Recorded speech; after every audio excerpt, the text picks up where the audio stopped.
It seems to me now that even while I held you clasped in my appalled embrace, you were already looking back at me, like one lingering on the brink of departure. All that you were leaving already fading in your glance, becoming memory even as it stood before you. Were you part of the plot, a party to it? I would like to know. I think I would like to know.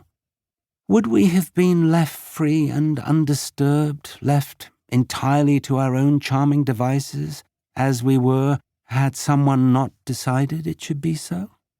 Before such little doors of doubt can open more than a crack, my mind jumps up in panic and slams them shut. Yet reason, with a scoffing laugh, insists that you were in on it, as they say, that you must have been. But what does reason know except itself? Nowadays I prefer the murk and confusion of the lower brain, the one that used to go by the name of heart. Heart, yes. Not a word you will have heard me employ very often up to now. I feel as I have not felt since I was a lovelorn adolescent, at once bereft and lightened, giddy with relief at your going.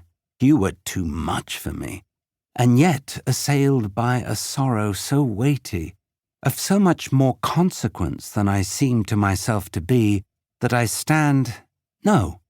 kneel before it, speechless in a kind of awe.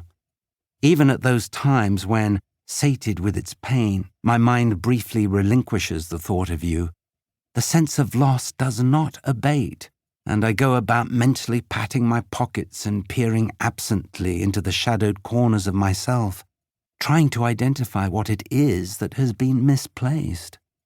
This is what it must be like to have a wasting illness, this restlessness, this wearied excitation, this perpetual shiver in the blood.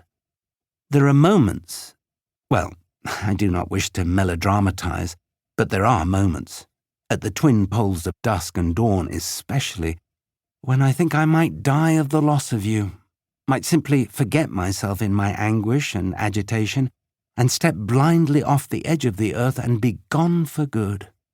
And yet, at the same time, I feel I have never been so vividly alive, so quick with the sense of things, so exposed in the midst of the world's seething play of particles, as if I had been flayed of an exquisitely fine protective skin.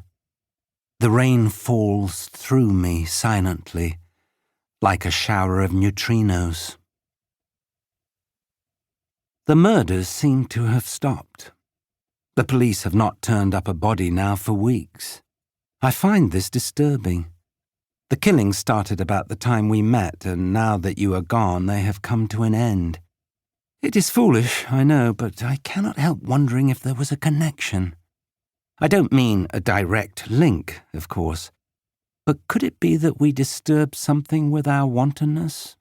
Upset some secret balance in the atmosphere and thus triggered a misfire deep in the synapse maze of that poor wretch, whoever he is, and sent him ravening out into the night with his rope and knife? Foolish, as I say. I am convinced that I have seen him, the killer, without realizing it, that somewhere in my prowlings I have stumbled across him and not recognized him. What a thought! My headaches, too, have stopped. Pains in the head, murders in the night. If I tried, I could connect everything in a vast and secret agenda. If I tried. Aunt Corky left me all her money. You see? A lost love, a locked room, and now a will. We are in familiar territory after all. There was a great deal more of it than I ever imagined there could be. Her last flourish, the sly old thing. I wonder if she thought it was her money I was after. I hope not.